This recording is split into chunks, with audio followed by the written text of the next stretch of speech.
Shri Sai Ram, Shri Satyasai Satcharitra, Tapovanam, Chapter 14. Divine Miracles Beyond Boundaries. The Eternal Savior, John Hislop and the Image of Jesus, Al Drucker, Indra Devi, Dr. Frank Boronowski, Dr. R. Tom Jamsai. Be happy, that is the only thing I ask of you. Jagadishan, Mala, Vikshepa, Avarana. Divine miracles beyond boundaries. Whoever you are mine. I will not give you up. Wherever you are near me. You cannot go beyond my reach, Baba. I pull the wires of this puppet show. Wherever you may be, remember that the string attached to your leg is in my hand, said Sri Sai Baba of Shirdi. Sri Satya Sai Baba is demonstrating that he is using the strings to draw people to his feet like drawing little sparrows. The Eternal Savior, John Hislop and the Image of Jesus. This is the story of Dr. John Hislop of Mexico. Ever since his 16th year, he was attracted to spiritual pursuits. He was an earnest aspirant sadhaka who was deeply engaged in the search for truth. He came into contact with eminent personalities and spiritual thinkers like Dr. Annie Besant, Jiddu Krishnamurti, Paramahamsa Yogananda, Maharshi Mahesh Yogi, Swami Shivananda, and experts in the Buddhist system of Vipassana, and for years progressed in the path of spiritual inquiry following their guidance. But at the end of it all, he realized that the sweet fountain of love in his western heart had gone dry, and it held now nothing but dreadful emptiness. In 1968, he heard for the first time about Sri Satya Sai Baba, came down to Puttaparthi and had his darshan. At the very first sight of Baba, he sensed that he was the root of all spiritual wisdom and awareness. He clearly felt that God himself had entered his heart as love, and that abiding love was truly Baba. As a result of his elevating experience, he could develop the rich insight of viewing the whole universe as suffused with love. On the eve of Shivaratri in 1973, Baba took Hislop and some others into the Bandipur forest in the district of Mysore. By about noon, they reached the guest house in the forest. At dusk, with the help of some forest dwellers who acted as guides, they walked a long distance until they reached the sands of mountain stream. They sat in the sand bed of the river for rest. Swami picked up two small green branches of a bush, placed one across the other in his palm, and asked Hislop what it was. Hislop said it was the cross. Swami closed his palms over it and gently blew 3 times on it. When he opened his palms, the cross bore the image of Jesus. He gave it to Hislop and said, "This is exactly how Jesus Christ looked at the moment he gave up life. It does not look at all as imagined by painters or as described by writers. He had no food for 8 days. His stomach was empty and drawn inwards. His body became dry and his ribs became prominently noticeable." Hislop started at the cross in speechless wonder. Baba went on, "This cross is actually made out of same wood of the original cross on which Jesus was crucified. It took me some time to search for and find the 2000 years old wood. Every bit of the original cross has disintegrated and merged with the constituent elements. I had therefore to gather these elements, and when I had collected enough to make this cross, I materialized it. The image of Jesus as you see on this cross is the same as the one at the time of his death." After a few weeks, Hislop and his wife went back to Mexico. As the image on the cross was very tiny, the facial features of Jesus were not clearly visible. Walter Wolfe, one of the Hislop's friends, took several colors photographs the image of Jesus part by part, enlarged them and made a larger picture out of them. The finished picture was extraordinarily touching, arousing boundless kindness and compassion.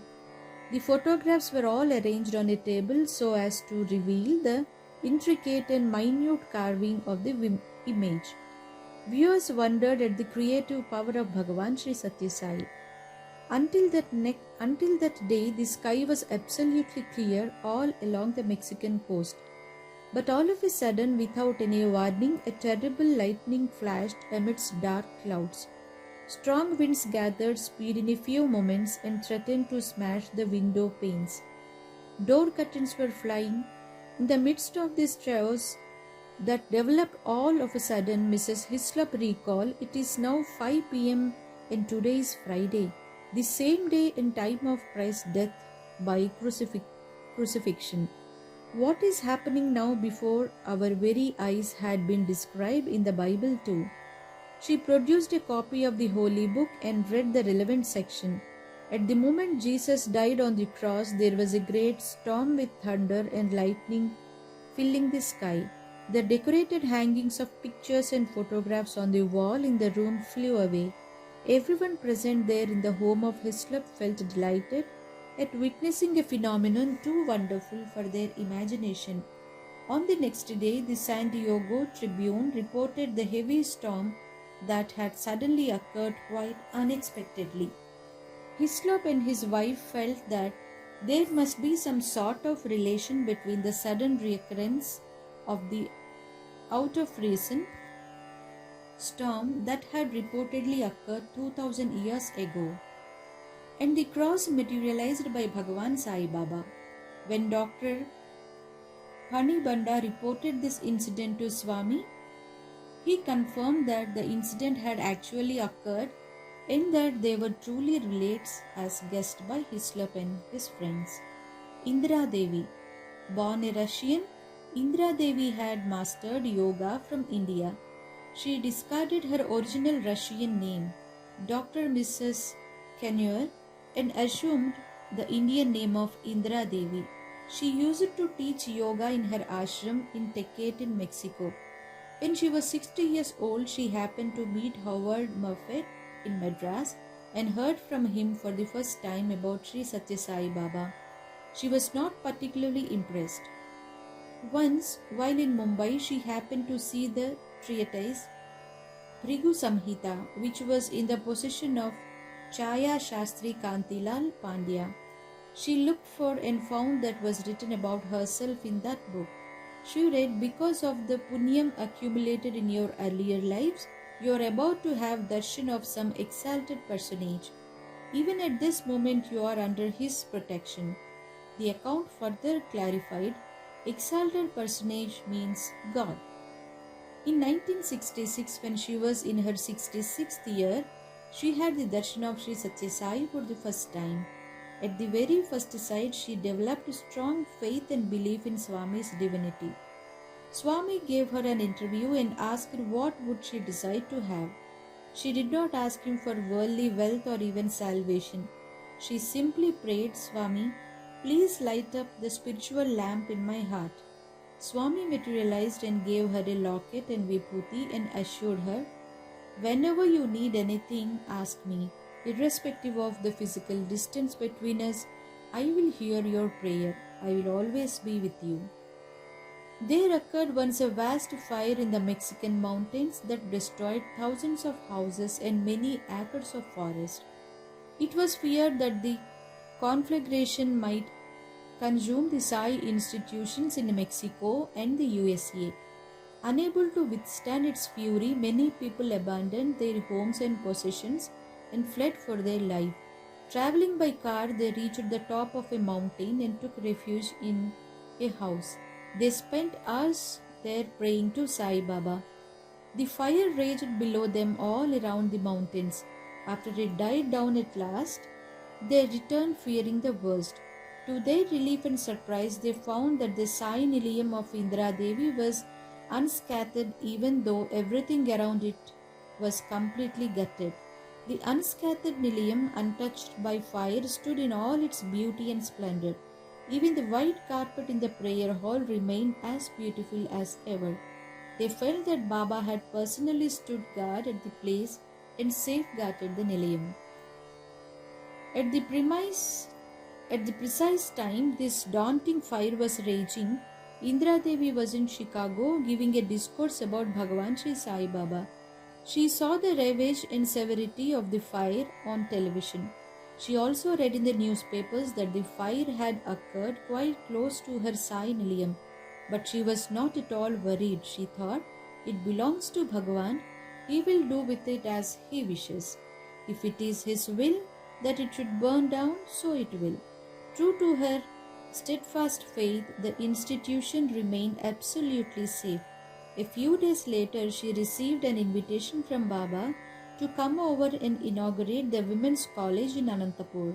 She came all the way from Mexico and participated in the celebrations. Before she left for Mexico, Bhagavan materialized for her a locket bearing the image of goddess Lakshmi. While giving it to her, he said, "This is for your home. This will protect it. Hereafter, it will never be threatened by hazards of fire." When Indra Devi came to Puttaparthi, she organized yoga classes for the benefit of school children. Baba was pleased with her services. He materialized a diamond-studded ring for her. She had long ago given up wearing any jewelry, but she would wear this ring, she thought, provided it bore Swami's image. Swami sensed her thought. He took the ring back and gently blew on it. Immediately it changed its form. Now it bore a small stone with Swami's image on it. Swami put it on her finger himself and said, "Whenever you wish, you can see me in this ring. Only you and nobody else can thus see me. When you look into this ring, you will find me exactly as I happen to be in India at that moment, and you can see what I am doing." Indra Devi was once in California. She looked into the ring and saw Baba sitting in a white car. She recorded a note in her diary, "Swami is traveling somewhere." On another occasion, she found Baba talking to devotees seated in front of him in a semicircle. The scene she felt was not of Prashantinilayam. She noted that detail too in her diary. Sometime later, when she came to Prashantinilayam, she checked up with Sri Kasturi about her two visions. He confirmed that the first one showed Swami while on tour. Indra Devi questioned, "But Swami's car is not white." Sri Kasturi clarified that at the time of her vision, Swami had indeed travelled by a white car. The second vision was also explained by Sri Kasturi. It happened in far-off Kerala. On 21st November 1970, in the course of the 4th All India Conference of the Office Bearers of Sri Satya Sai Seva Samitis held in Prashantinilayam, Indra Devi spoke in the presence of Bhagavan. In her speech, she referred to the two above incidents. Sri Kasturi quipped, "So you have been spying on Baba." Sai Baba as well as the entire audience burst into laughter. Indra Devi rendered invaluable service to spread Swami's message in the USA through films, books, and lectures. During her campaign, she faced an unexpected problem. Those who attended her gatherings began to request for Vibhuti materialized by Swami. On her next visit to India, she mentioned this to Swami. Suddenly, a beautiful silver container with a lid materialized in Swami's hand, as if someone handed it over to him from the above. Swami showed it to her and said, "This is a container of inexhaustible Vibhuti. You can distribute any amount of Vibhuti from this. It will never run out." He emptied the entire quantity in it on a piece of paper and gently tapped it. It got filled up again with fresh Vibhuti. As he handed over the silver container to Indra Devi, he directed her to use the Vibhuti from it for healing the sick. Thereafter, whenever sick persons came to her, she used it to tell them about Swami's glory and give them some quantity of holy ashes. This simple treatment restored many to sound health. When Indra Devi came to Puttaparthi for the Shivaratri festivities in 1969, Swami invited her, Walter Cowan, his wife, Elsie Cowan, and some others into the interview room. After some discussions on spiritual matters, Swami materialized a beautiful rosary containing 108 pearls and showed it to them. Everyone was anxious to see to whom Baba would present it. Baba said, "This is no ordinary rosary. It is extremely potent. It can heal every chronic disease. This is very essential for the service which Indra Devi is doing." The precious rosary was presented by Baba to Indra Devi. She was in tears of joy. "Swami, will it heal any and every disease?" she asked.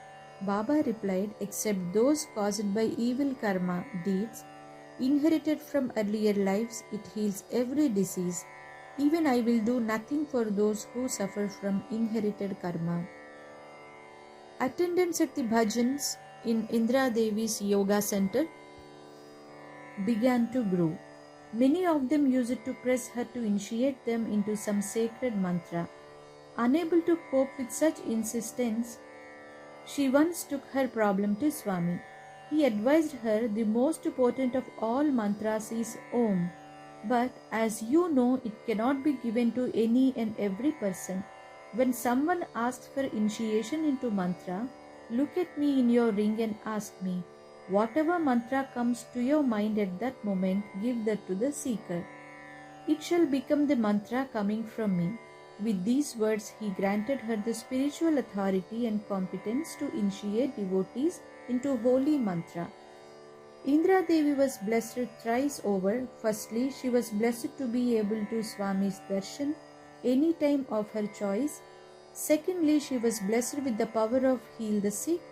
And thirdly, the most importantly, she was blessed with the spiritual authority to initiate aspirants into mantra. She could thus control the physical well-being as well as spiritual progress of devotees, and she had also the additional privilege of accessing Bhagavan at will on her spiritual internet, if we may so describe it. It is worthy of note that Swami has not granted even one of these three blessings to any other person. Dr. Frank Baranowski. Dr. Frank Baranowski was a professor of physics in the University of Arizona, USA. He acquired special skills in the Kirlian photography, biomagnetic field radiation photography, for photographing the multicolored aura of illumination that envelops every living being, including humans, with a special camera known as the Kirlian camera. The color, contrast, intensity, breadth, and depth as well as brightness vary from person to person and also with the bodily health and intellectual and spiritual level of the subject. While it may be about a foot deep for ordinary persons, it could extend to even 2 feet all around in the case of great thinkers, yogis, and spiritually evolved persons. This aura comprises luminosity of innumerable shades of color. When the person is quite healthy and cheerful, it will be white.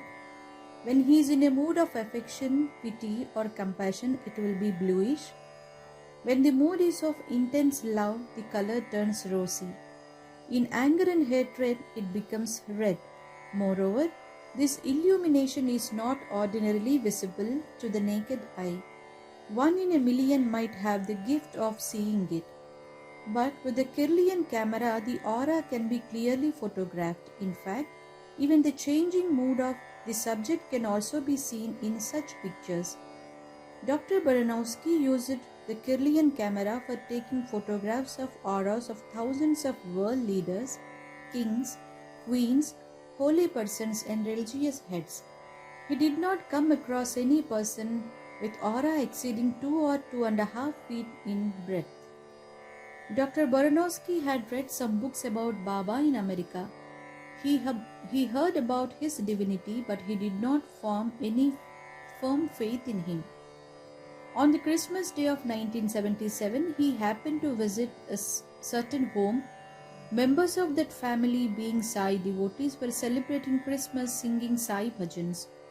Not quite relishing it, he removed himself to a room on the upper floor, put out the light, and went to bed. On a table in the room was standing a photograph of Sri Satya Sai with the unlighted candle in front of it. Even as he was looking at it, there was a little crackling sound and the candle suddenly burst into flame. Nobody had come in and no one lighted the candle. How did it get lighted? He was somewhat puzzled, and he once again looked at the photograph and saw Swami smiling at him. The very next year, that is in 1978, Dr. Baranowski came to India to participate in a conference being held in Bangalore. He made use of that opportunity to travel all over the land and to photograph with his Kirlian camera hundreds of yogis and holy persons. In no case did the aura exceed 2 feet in breadth. One morning he saw Swami for the first time in the Whitefield early at 5 a.m. When he set eyes on Baba, he was stunned. The effulgence around Swami was beyond his wildest imagination. It extended beyond 40 feet. As devotees went on singing bhajans, it was spreading further and further, enveloping the whole building and the thousands of devotees gathered there. It was so bright that Baranowski looked all around him to check up whether it was caused by the numerous mercury vapor lamps around. As Swami moved, the shimmering envelope of luminescence also moved, like a living, vibrant shape. He concluded that it must be integral to Swami and must be emanating from him only. Summer classes were being conducted at that time, so Baranowski could watch Swami continuously for 3 to 4 days. One day Swami called upon him to address the gathering. Baranowski described his unparalleled experience. "I'm a scientist. I am basically a Christian, but my faith in that religion is not particularly intense. By means of this Kirlian camera, I investigated 15,000 eminent persons in every walk of life all over the world. But here I have discovered something I never met with anywhere else. The illumination radiated by Baba is of a spectacular rosy color, which is characteristic of most intense, the deepest and the most selfless love. What is also unique is that his aura spreads and submerges not merely this audience hall but far beyond, as far as I can see, like a flood of light. It is engulfing everything. This rosy illuminescence is also displaying silver and gold streaks intensely bright and perfectly clear. Here is a fantastic spectacle which I can never encounter till now. Swami is the full embodiment of love, Sampurna Prema Murti. When Swami comes near us and touches us, the effulgence is flowing into us also. We are getting immersed in that mighty stream of ethereal glow. Swami is the walking personification of love. As I am speaking here, you will notice that my body is shivering, don't you see? But this shiver is not because of fear. The supra-human aura that surrounds him in the indescribable glory is so moving that my body is shivering uncontrollably. Swami materialized a diamond ring and gave it to Dr. Baranowski. He also gave him the much sought after interview. Swami spoke about his months-old grandson and told him, "The day you return to America and reach home, your grandson will be subject to a surgery. Don't worry, the operation will be successful. The baby will be restored to complete health." Swami told all this on his own. Dr. Baranowski made no mention of the baby at all. However, he did not pay much heed to Baba's words about the child. He was aware that doctors had said that the operation could be performed years later after the baby grew up. He was therefore surprised to learn on reaching home that the baby had indeed been operated upon that very day. The doctor who performed the operation was an Indian. Dr. Baranowski told him all that he had experienced in Puttaparthi and showed him the diamond ring presented by Swami. As Swami had assured him, the baby soon got well. Dr. Baranowski was surprised at Swami's Sarvajñatva, total awareness of past, present and future. In fact, Dr. Baranowski was the disciple of Ulf Messing, a Russian philosopher. Ulf got interested in spiritual aspects of life even at a very young age, and at the age of 15, he began his search for spiritual knowledge. In the process, he came to India in 1936 and was traveling on a train to Anantapur. At the Kamalapur railway station, he was amazed to see the young Satya Sai Baba, who was barely 10 years old. But Ulf noted the unfathomable aura around the boy and exclaimed, "What a divine personality he is!" Ulf followed young Satyam to his home but could not meet him. Once he returned to Russia, he set up a training center to train young people in the use of Kirlian camera, and before his death asked one of his students, Dr. Baranowski, to go to India and study Sai Baba. Dr. Baranowski was amply blessed. He was given the unusual opportunity to investigate Swami's divine power with his scientific equipment, and fully convinced by what he found, he proclaimed the same to the whole world with the deepest conviction. Dr. Artong Jumsai. It was around 1945. The Second World War had not ended yet. Bhagwan Sri Satya Sai materialized himself in front of a house in Bangkok. He called the lady of the house, gave her some vibhuti and told her to sprinkle it all over the roof of her house, and disappeared. He spoke in her own language. She saw that the powder given to her looked like white sand. She did not, however, disregard his words and sprinkled it all over the roof of her house. Within a few minutes, an air raid took place. All houses in the neighborhood except hers were destroyed, with bombs bombarding all over. Art Ong Jumsai Na Ayodhya was a young boy in the family. In due course, Art Tong became a student of science.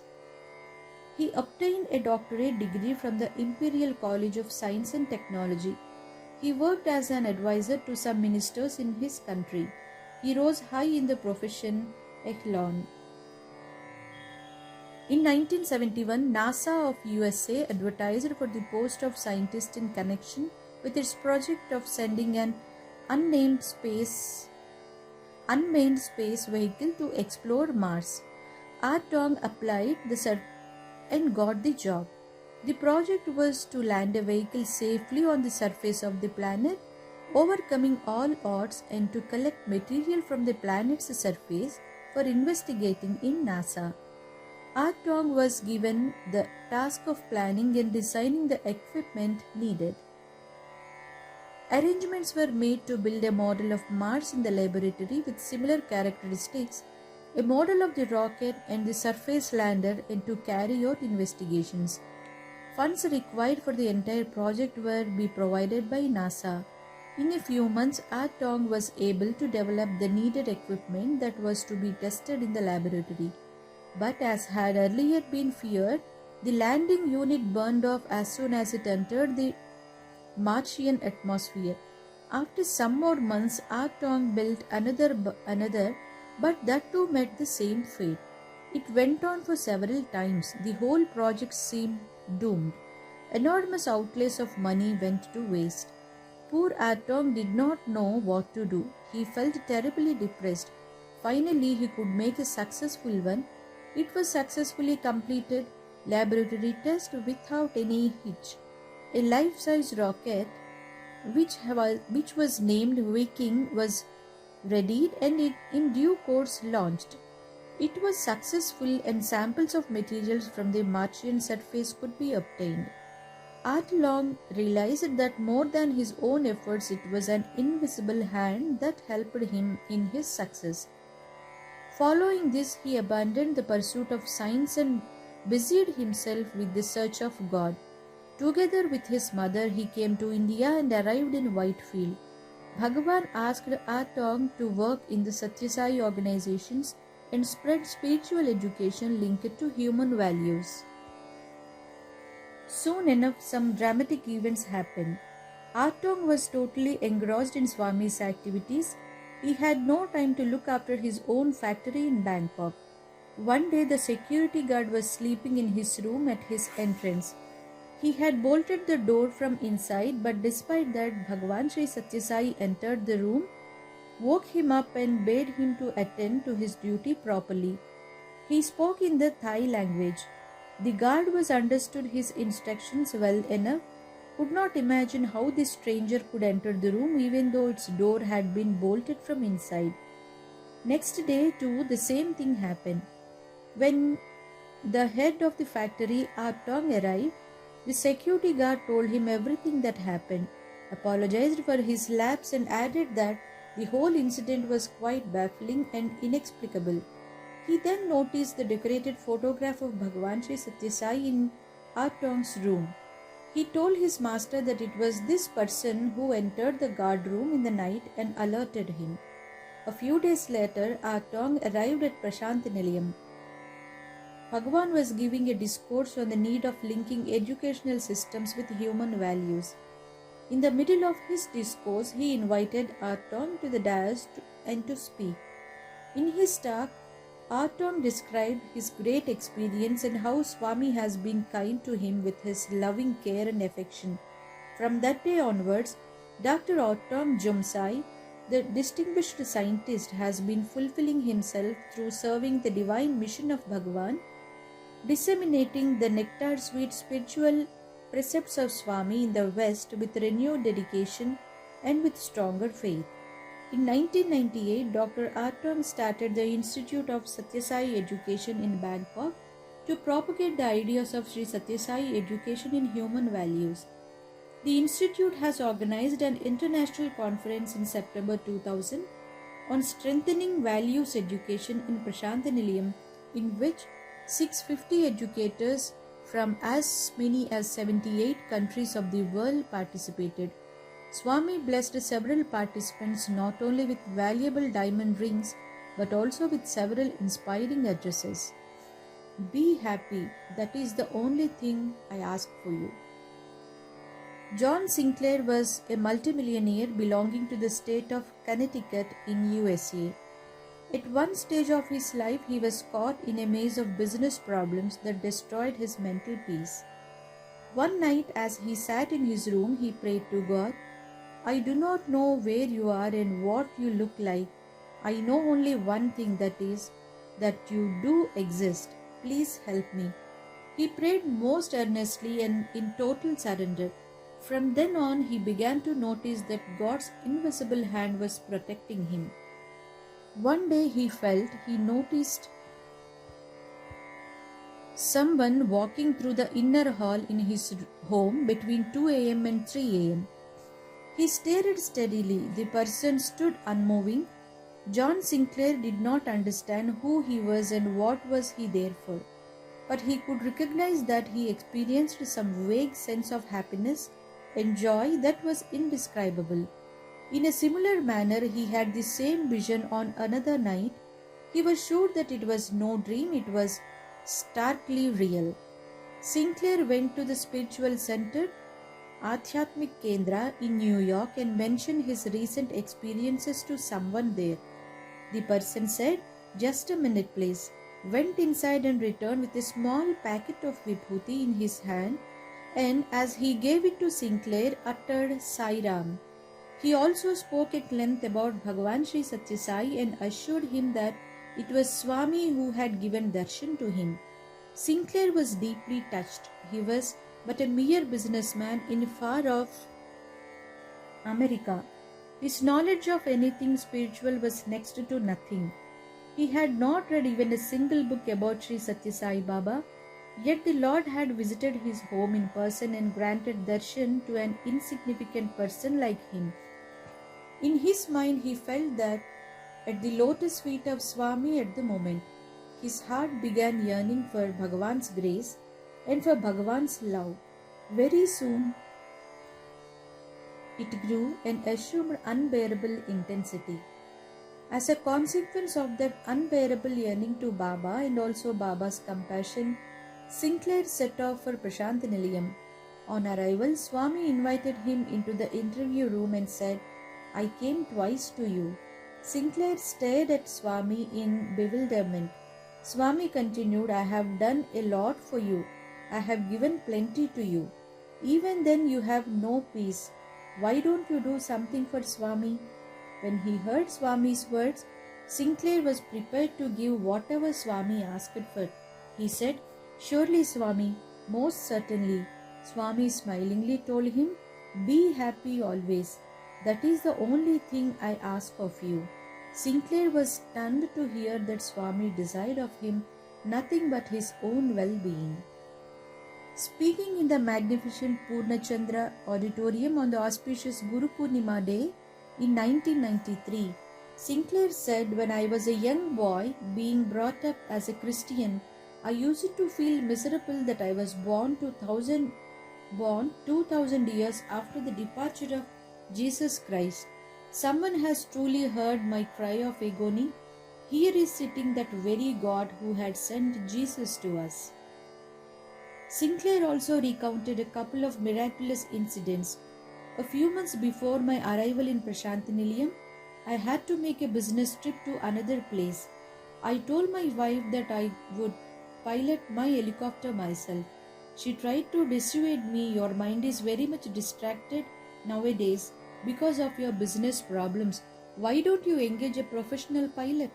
Satya Sai Baba is too busy to sit with you all the time to protect you, as if he were to protect you only all the time. He has got far too many people to look after. Why do you waste his precious time? I told her, I am a qualified A-class pilot. Why do you doubt my flying skills? I piloted my own helicopter, but as feared by my wife, the engine of the helicopter failed on the way. The hydraulic system gave away. I lost control of the craft and I knew that death was certain. I pulled out Swami's photo from my pocket and looked at it. The next moment I found Swami right in the helicopter.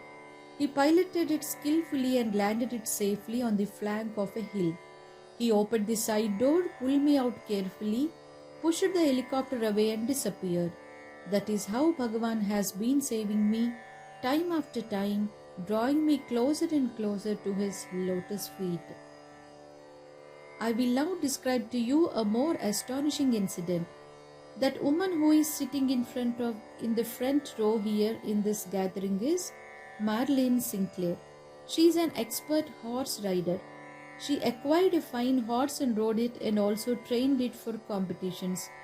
Once she was riding fast in the riding course and tried to clear a high wall. Unfortunately, the legs of the horse hit against the wall. The girl was thrown off her saddle and her head dashed against the ground. And the 1800-pound heavy horse landed on her. It took a full 45 minutes before the girl was admitted in the emergency ward of a hospital. I got the message on the phone and rushed there. I took out the small packet of vibhuti from my pocket, and as I applied it to the wounds on her face, I said, This is just like the holy water of Christianity. I also put a little quantity in her mouth. When I went to see her on the next day, there was not a single wound on her face. 3 months later, she was fully recovered and resumed riding. But the story does not end here. In the interview room, Swami looked at Marlene and asked, Did I not rescue you from paralysis? She said, Yes, Swami, yes, you did. After the interview, I asked Marlene, What is that Swami asked you and what did you answer him? She then told me, On that day of my accident, I lost an eye. When the horse landed heavily on me, I was paralyzed on one side. As I lay in the rain, helpless, a person stood by my side watching me. When I was being taken by ambulance to the hospital, he was by my side in the vehicle. In the emergency ward too, he was by my side all the time. He also kept whistle constantly to me throughout the night at the hospital. That person is none else but this Sai Baba. He made my eye all right and he healed my paralysis too. Only then did he move out of the hospital. Even though this incident happened several years ago, I did not know about it at all until the conversation began between Baba and her in the interview room. This is an excellent instance to show that Swami is much more intimate than even one's mother and father. My Swami, I have full faith in you. I totally surrender myself at your feet, concluded Sinclair. Jagadishan. He was working as Deputy Director General in Industrial Development Authority, Government of Malaysia. Whenever he spoke about Swami, he used to contemptuous, malicious and wild-tongued in criticizing him. His name is Jagadishan. Once it so happened that Jagadishan went to the home of his mother-in-law. He saw Swami's photograph in her room. He was virulent in his condemnation of Swami. For 2 long hours he railed and ranted. Finally said to the picture, "If you really possess all those divine powers as claimed by these people, show me the proof thereof. Only then will I believe these fairy tales." He did not realize that he had literally thrown a challenge to Bhagavan Baba. No sooner had he said these words than Vibhuti appeared on that photograph, the picture that had provoked his ire. He felt as if lightning had struck him. He realized that in this world of scientific thought there was something transcending science, something incomprehensible to science. 4 months later, Jagadishan visited India and travelled to Prashantinilayam. In the audience hall, Swami neared him and gently moved his loving lips. "Malaysia?" Surprised and wondering how Swami knew that he came from Malaysia, he answered, "Yes, sir." Swami invited him to the interview room. Jagadishan was now 32, but somehow felt as if he was a boy of 7 sitting with his father. The fatherly affection and love of Swami melted his heart. Copious tears flowed down his cheeks. He had believed in Swami only for a mere 4 months now. Earlier to that he had nothing but utter contempt for him. His violences during the dark period was hanging heavy in his heart and he could no longer hide his misery. He decided to make a clean breast of it. "Swami," he cried, "please forgive me. Till 4 months I had never believed in you." Bhagavan showed index fingers from left to right and again to left, and smilingly said, "Ha ha, you were not a mere non-believer. You strongly opposed. You were a strong opposition." Jagadishan collapsed in grief and shame. He fell at Baba's lotus feet and began literally weeping. Swami held his shoulder and slowly raised him. "Don't cry, Bangaru, don't cry. Swami knows everything." Nowadays, Swami's suggestion, he is functioning as the central coordinator for the Satyasai organizations in the East and fulfilling his destiny in the service of Sai spiritual mission. Mala Vikshepa Avarana. In one of his discourses, Swami pointed out that man is gifted with intelligence and discernment, yet he is not able to recognize his true self. The reason for this is, said Swami, is the cumulative effect of the deeds, karma, done in previous lives. Because of good deeds, sat karma, one takes birth as a human being. However, if in this human birth a person indulges in doing evil like adultery, thievery, untruthfulness and so on, the consequences too will be evil.